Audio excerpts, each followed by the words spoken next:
You are awesome! Didn't you fight Pteramorphus? I fought a big creature like that once. He was a big whale squid with 100 tentacles. You ever thought anything with tentacles? Oh, of course you have. Pteramorphus had tentacles. How silly of me. Now, where was I? I am so sorry. All right, the whale creature. His name was Blowhole the Apocalypse. I called him the Apocalypse for short. And he attacked my hometown of Tsunami's Edge when I was but a little girl. You ever been to Tsunami's Edge? Great town, nice beaches, great food, and the cost of living is just so low. Even being a single grandmother and working part-time at a scat meat processing factory, I was still able to provide for little Mr. Torg. We may not have been able to afford the finer things in life, like food, but we got by. After all, Mr. Torg and I didn't have anything but one another after that horrible gas leak blew up the iridium mine, killing my son and his lovely wife. From that day onward, my little Mr. Torg vowed to conquer explosions themselves in an effort to avenge his fallen parents, and... oh man, I forgot what I was talking about. Where was... oh right, the Blowhole the Apocalypse! So anyway, I was wrestling Blowhole to the ground, and I have my bicep curled around his blueberry throat. Blueberry? Sorry, I meant to say blubbery. I've got blueberries on the brain, I guess. I grow them in my backyard. Mr. Torg helped me plant them. Thanks again for that, grandson. I love you, Grandma!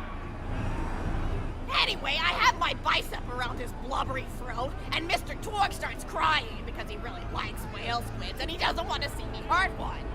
They are the princes of the ocean! So I let the whale go after giving it a punch in the eyeball so he'll remember me, and it swam away into the ocean.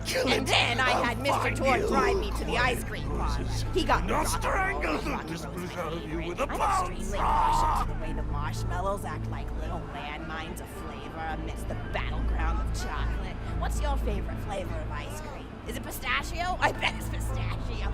Oh, that reminds me! You'll never guess who I saw today! Pistachio the Amazing! He's a magician who studied under Crazy Earl, so he's got that weird mustache, you know, but I saw him make a rack hive disappear. A whole rack hive! I said to Mr. Torg, Mr. Torg, wasn't that amazing? And he said, yes, it was, Grandma. Didn't you say that, High Five? You remember saying that? I remember, Grandma! And we stood in line afterward and got his autograph, and I thought I had it somewhere around here, but it's probably in the attic. I really ought to go up there and clean it out one of these days. I have so many little keepsakes up there. You're paying attention, right? Say, what's my favorite flavor of ice cream? Oh, so you are listening. How wonderful. You're an even better listener than my old pet rack, Beasto. Beasto was such a sweetie. You ever had a pet rack? If you can tame them, they are the sweetest pet you'll ever have. He used to just sit on my shoulder and bite chunks of flesh out of my neck to pass the time. I still remember the way he used to tweet. He went, tweet, tweet. It was so cute. I had a conversation with him once. I said, Mr. Beasto. He liked being called Mr. Beasto. It made him feel like an aristocrat. I said, Mr. Beasto, you're looking very cute today. And he said, oh, thank you. That's so nice. Or he tweeted in a way that made me know that's how he felt. And then he lowered his little head like he was taking a bow. It was adorable. Beasto was my third pet rack. First I had Woody. He got hit by a train. Then I had Anita. She got shot up trying to take vengeance on the train that killed Woody. And then I found Beasto making little poops on the window outside our house. After Mr. Torg and I wrestled her to the ground, I did a flying pile driver off a nearby tower tree. Got him straight in the spine and brought him down. We brought him in and fed him some skag steaks until he decided he loved us. I still miss Beasto sometimes. He just died of old age. Racks don't live much longer than a few years, but I treasured the time we had together. Poor Mr. Torg. When Beasto died, he cried for a week. The kids made fun of him at school, but I told him not to pay them any mind. Being in touch with your emotions is not a character flaw! That's right, High Five.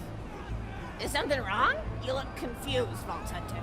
Oh, you probably haven't heard anyone call Mr. Torg High Five before.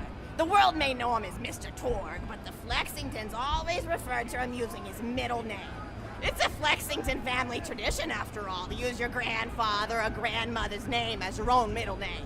And my husband, High Five Flexington, God rest his soul, was the best grandfather Mr. Torg could have asked for before he passed. He taught Mr. Torg dang near everything he knew about firearms. Without High Five's teachings, I don't think the Torg Corporation would exist at all. Gosh, I still remember the first gun Mr. Torg tried to make after his parents died. A Jacobs shotgun with a stick of dynamite attached to the barrel.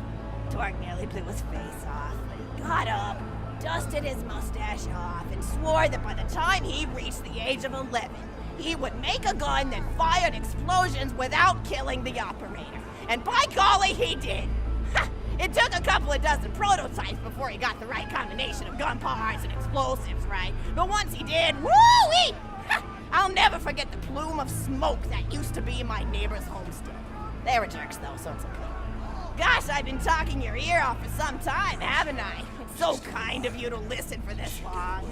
I've taken up too much of your time already. Please don't feel like you have to stick around any longer. As a matter of fact, take this for giving this old woman some company. Woo! Or even, I've got another story for you, but I'd like to tell it to all of your friends at once. An old lady like me has to save her voice, you know.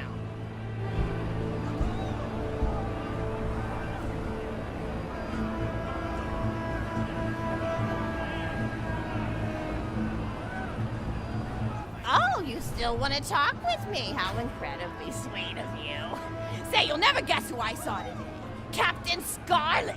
She was robbing my retirement home with a few other brigands, and I recognized her from her wanted poster, and I said, "Oh, hey, you fought the Vault Hunter, didn't you?" And she bowed all elegantly and said something like, "Indeed I did, madam," and said that you were really good at fighting, and that you beat her fair and square.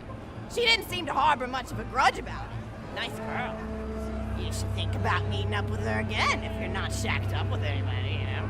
I mean, of course, you probably are. Gorgeous hunk of a vault hunter like you. I bet you're beating away suitors left and right.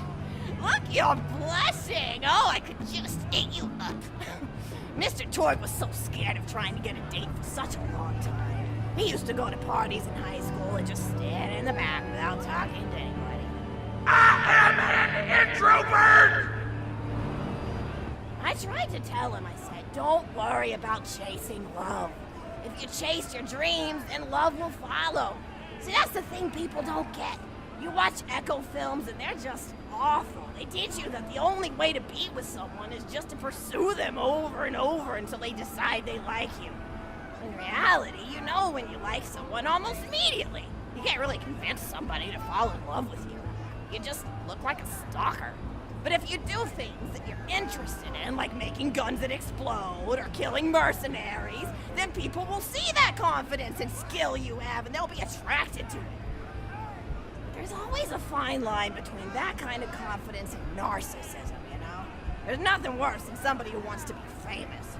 I remember when Mr. Torg first sold his weapons tech to that board of directors, he was pretty egocentric for a while. Taking pictures of himself and posting them to the EchoNet all the time. Trying to hobnob with every celebrity that used his weapons. He came back home one day with a supermodel under each arm, and I said, "Mr. Torg, what are you doing? You've lost sight of who you are. It's been weeks since you actually created a new gun," I said. And it was true. He'd been more obsessed with being well known for doing something great than with actually doing something great. It was a dark point in my life. Thankfully, High Five listened to me and got to work on what would eventually become the Kerblaster. You a fan of the Kerblaster?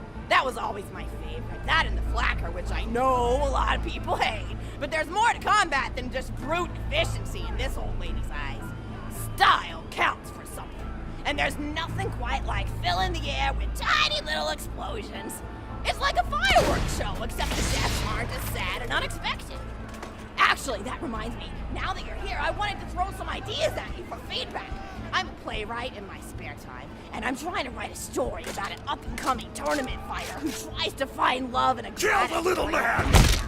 And I figure you've got a lot of experience, so your feedback could really be valuable. So the play is called Broken Hearts and Broken Necks. Scene 1. Fade in on an arena, just after. Body is littered. Lone wolf stands in the middle of the stage. A spotlight illuminating her stage. She's there, holding her sword aloft. Is there no real challenge? Was I destined to spend my life as the strongest, the bravest, the most invincible warrior this galaxy has seen? For I am Valkyrie, scourge of the gladiatorial game! I hate me! A janitor with a heavy heart and an even heavier conscience. He begins sweeping the body part. Just covered. Now falls to his knees before delivering a heart-wrenching soliloquy. The blood cannot be washed away. Not before and not now. Even as I attempt to escape the past which haunts me still. Must I live forever as a fraud, sweeping up the trash of others to hide my shame and avoid my pursuers? Must I forever remain on the periphery of joyful combat, ever watchful but never participating? With the clatter of armor, Valkyrie re-enters the stage right. Good morrow, lowly janitor. I heard a noise and thought it worth investigating. Oh, great Valkyrie, 'twas nothing but the wails of those souls you released from their bodies tonight. Souls that wail in agony as they fly upward to Valhalla. Valkyrie. Fools! What have they to wail about? Their agonies are over, ended at the point of my sword. Mine, however, have only yet begun. For it is lonely at the top, and an unchallenged life is a boring one. No doubt, I said. If only I were able to tell her my true identity, I would give her a fight she would not soon forget. Back to Valkyrie. Yes, ma'am, boredom is the true tragedy. May you one day find challenge in combat. Stupid, Nodon picks up a giant two-armed bastard sword with almost no effort. Valkyrie was here. What is this? Actual stage left. Valkyrie. What strength this janitor possessed? Who is he to pick up a bastard sword with but 2 fingers? What hidden power does he hold? What secrets does he keep? I will endeavor to uncover his past, in the hopes that our swords may cross in battle!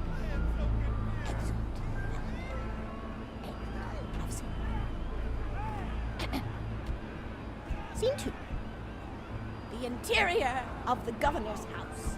The table is set with myriad teas and biscuits. Oh, I'm so sorry. I didn't even ask you for the feedback on the first scene. Did you like it?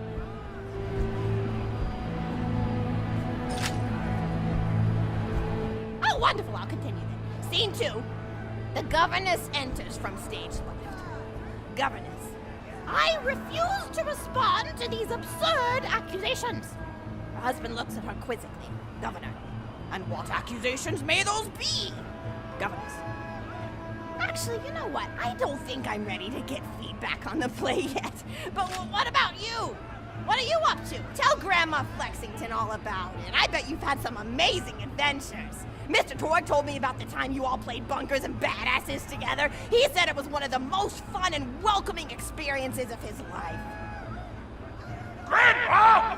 You're embarrassing me! Sorry, sweetie, but really, you and the Vault Hunters are his first real pals. It wasn't easy for Mr. Torg to make friends at school when he had facial hair at age 8, pecs at 8.5, and dead parents by age 9. People found him intimidating, but I told him that he should be thankful for the fact that he looks different. Anyone who wouldn't be friends with you based on appearance wouldn't be a very good friend anyway. But he really does like hanging out with all of you. Most people these days want Torg to pose for pictures or blow something up by flexing at it. It's not often he gets to sit down and play games with people. Oh, speaking of games, did you play Going Back to the House yet?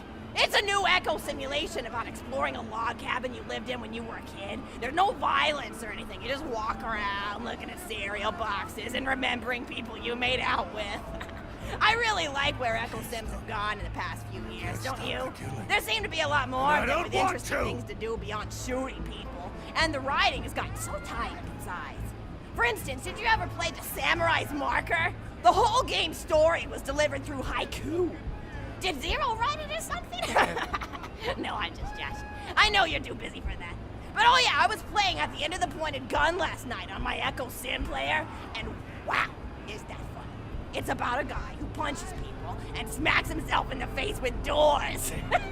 Easily one of the best punch-related comedy sims ever.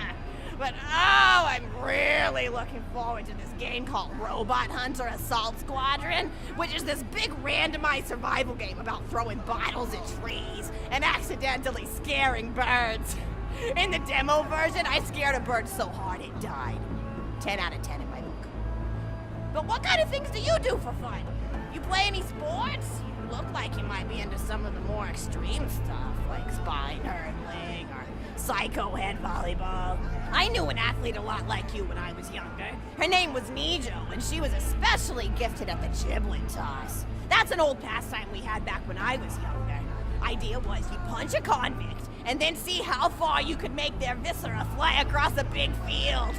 You got points based on distance and the size of the viscera.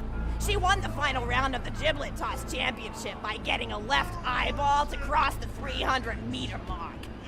They said she was juicing with iridium, but I think they were just angry that she dethroned the reigning champ, misogynistic Jim. People really liked him for some reason. Hey, what's your favorite food? Mine's burgers. People look at you like you're 11 something when you say it. But just think of all the things you can do with them. You can change out the patty, play around with toppings, change what side you have.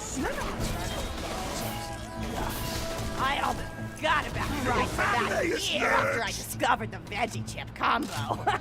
And I'm not a vegetarian or anything, but those veggie patties they make on the more upper class worlds are crazy good. Better than real meat if you cook it right. Mr. Torg tried to be vegetarian once after he saw a fluff bear get run over by a truck. How long did you last again? 12 seconds! Barely even finished the word vegetarian before he lunged at a skag chew I was holding in my left hand. Nearly lost a finger. Granted, he's always been partial to skag chews or skag bacon. Don't know why, since I always felt like skags tasted like old tires and vomit. But to each his own. Taste is a funny thing. People say your taste buds get more refined as time goes on, but they actually get worse and worse. So when Mr. Torg used to refuse vegetables as a kid, it's because he was actually tasting how awful they were. When we old folks eat vegetables, we're only okay with it because we can't taste all the gross vitamins and stuff. Granted, vitamins are what have kept me going for as long as I've been going. You get enough B12 in your system and you can headbutt a freight train without so much as a bruise. That reminds me, I need to get my pills ready for the rest of the week. I have one of those little metal containers split into different sections for each day. It's really helpful. And the sides are sharp enough that I can use it to ward off burglars if I need to.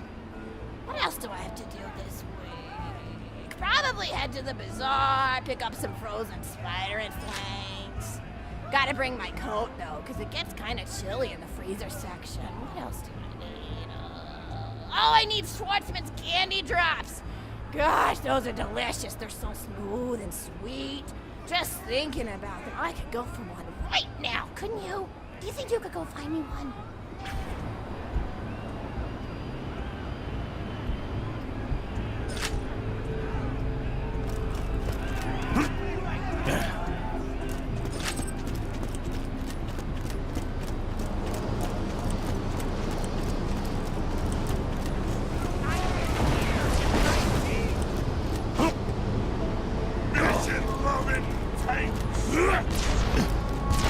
Feel the hurt. Time for a rampage! Get out of my head! Let me loose!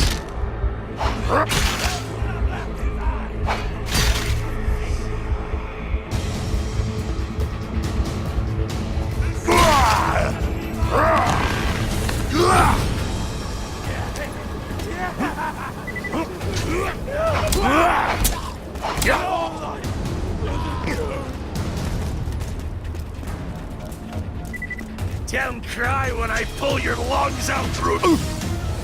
No! Eat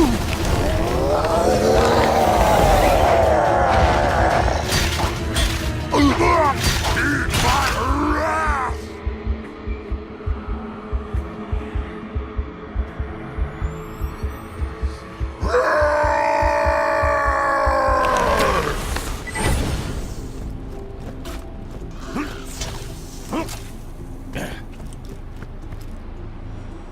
That's a Schwartzman candy drop. Grab it for me, will ya? Oh, I can taste it already.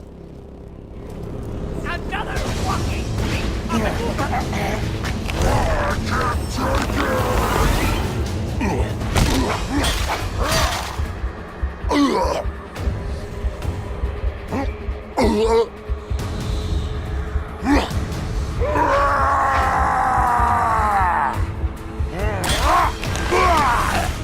Stop judging me! You can't control me!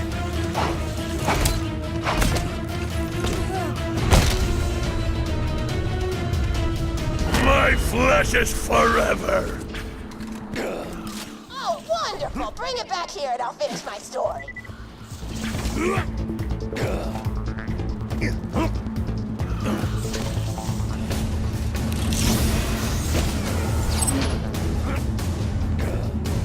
Guns! Glorious guns! Later, Vault Hunter!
Eat me!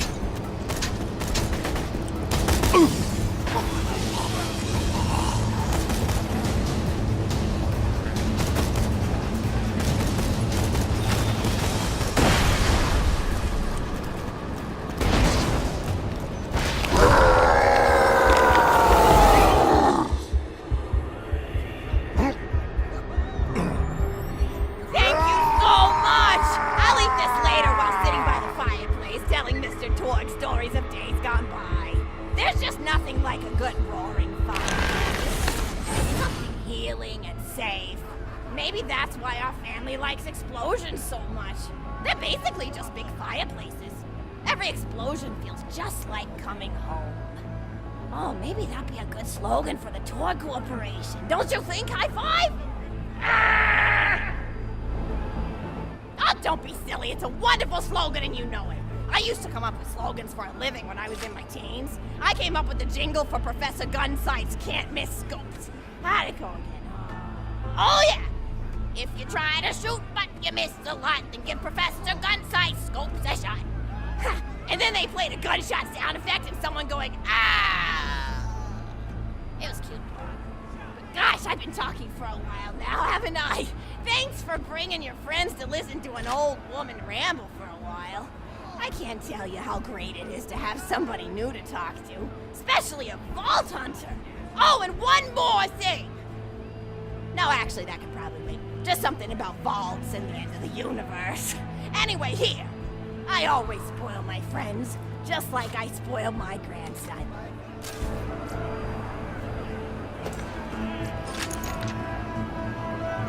Enjoy it! Conversation!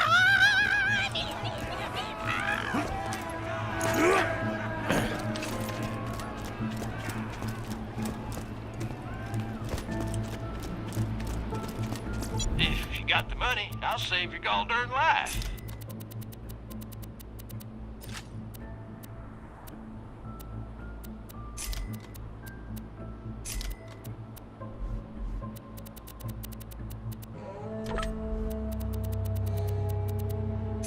See you real soon, I'm sure.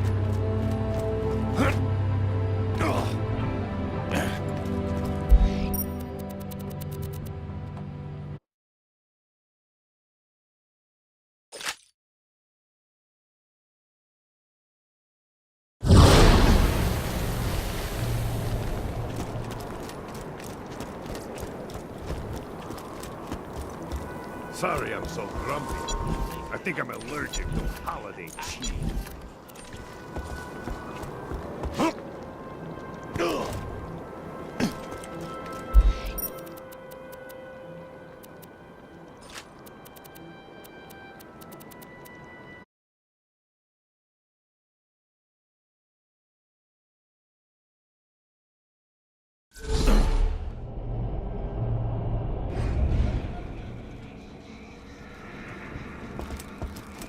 Welcome to Hallowed Hollow, the only community for Pandora's exiled and retired undead.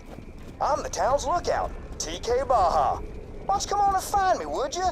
Just follow the sound of the blind redneck zombie's voice. Lately, a real sourpuss named the Pumpkin Kingpin's been hassling the townsfolk.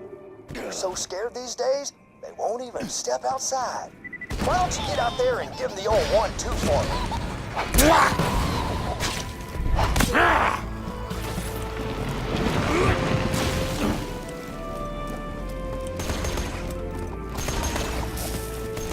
The Pumpkin Kingpin should be in that clearing on the other side of that gate.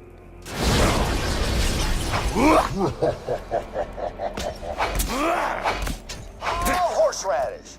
The Kingpin must have cast a locking spell on this gate. We're gonna need an enchanted skeleton key. Why don't you dig up some graves and let's find ourselves some enchanted bones, you hear?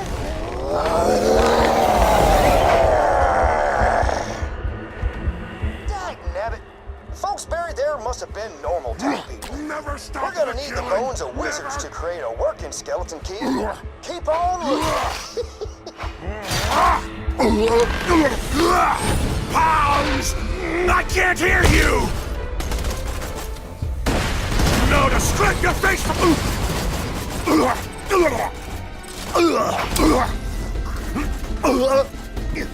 I hate me!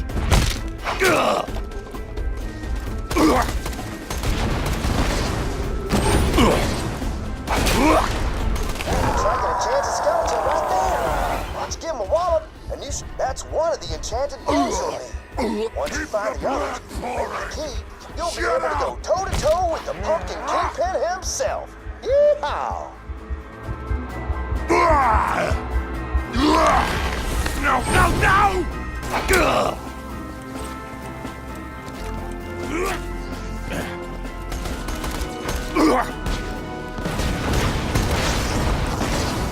Stop talking to me! You can't get rid of me that easy.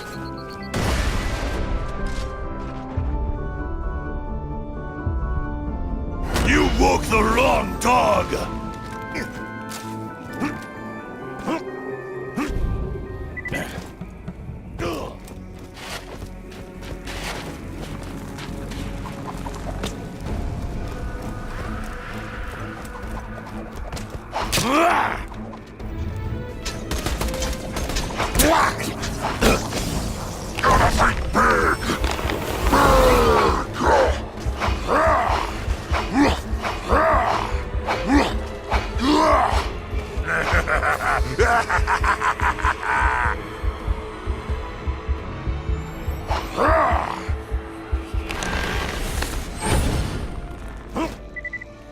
of my head!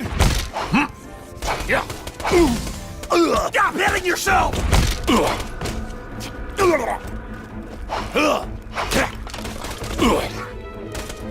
I can't take it! You done found another enchanted skeleton. I haven't been this great. Only one more bone piece left. Then you can make yourself a skeleton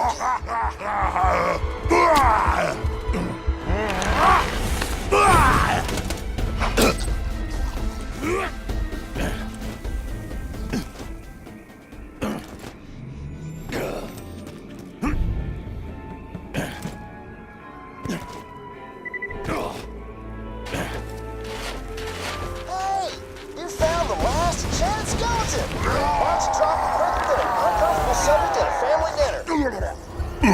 All right. Now that you got all the enchanted bones, why don't you head to the blacksmith's and forge yourself a skeleton key?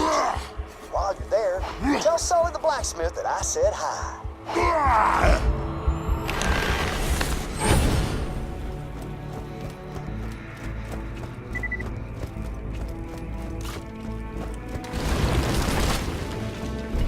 The pain goes here!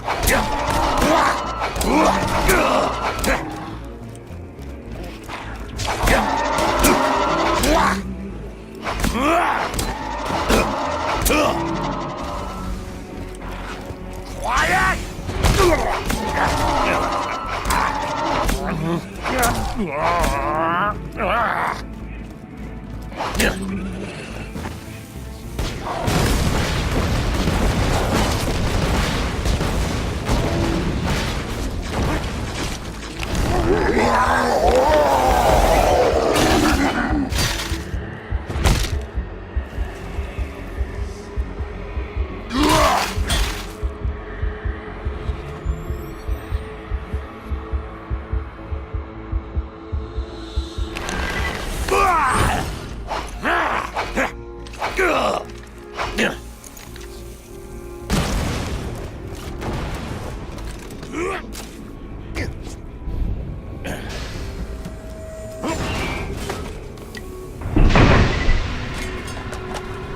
You're gonna need the blacksmith's hammer to make the key. Now, where could he be? Sully? Hey, Sully! We got a customer over here.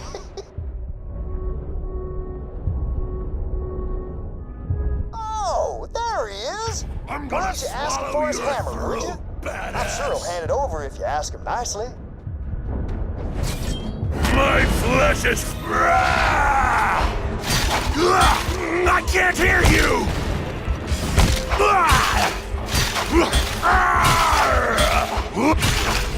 Sounds like you two are done talking, huh? I was sure he'd come around. All right. Now, smack those bones together and forge yourself a skeleton key.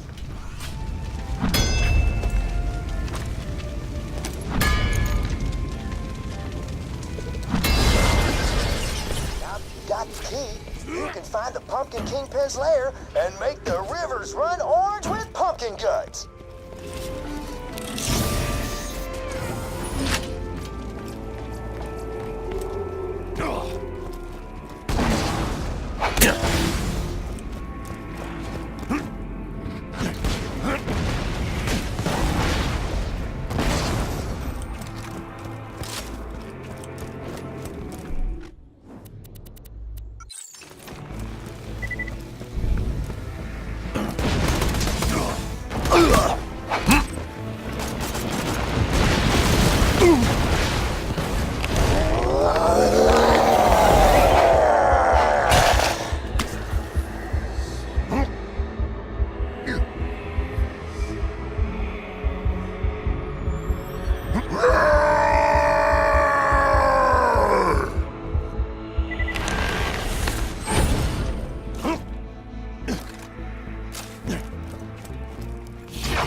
to me!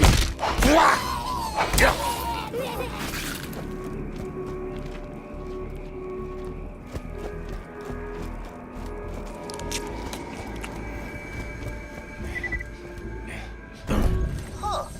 This is definitely where the Pumpkin Kingpin lives, but he ain't here. Must be sleeping underground or something.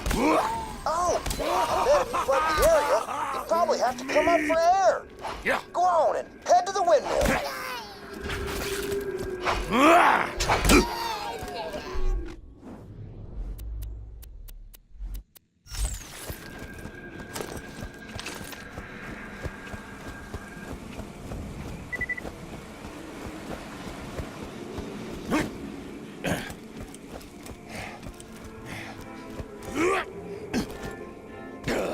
Windmill ain't working, is it?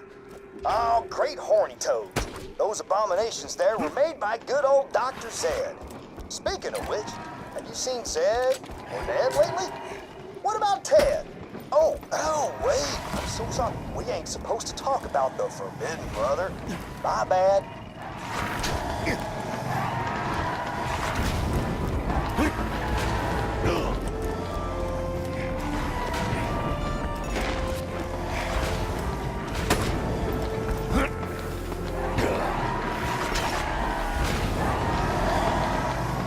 Spikos and Scrat tell legends of the creature who kicked him out of the Iridium Blight. Said there was a real big, small, or normal-sized man or woman, and that there was 1 to 4 of them. The legends are pretty vague.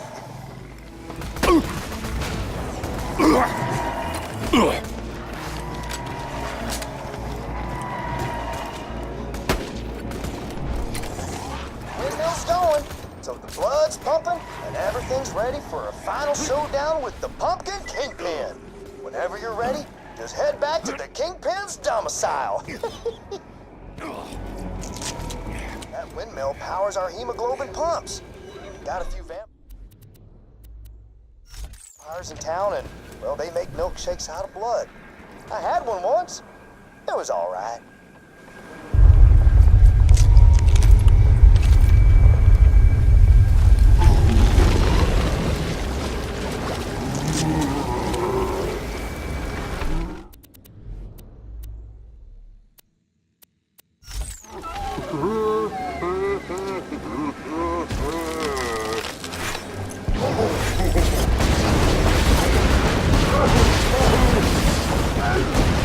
Go for the glory!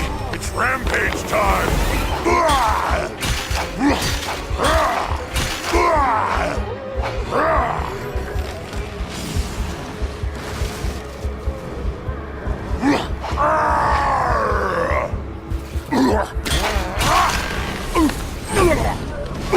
Hurts so good! I've got a huge head!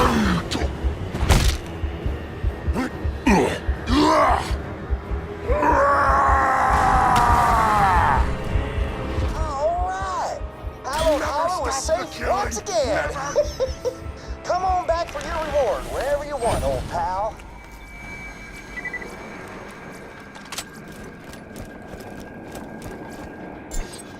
A killing tool! Put it in me!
coming on by, strength, as payment for my...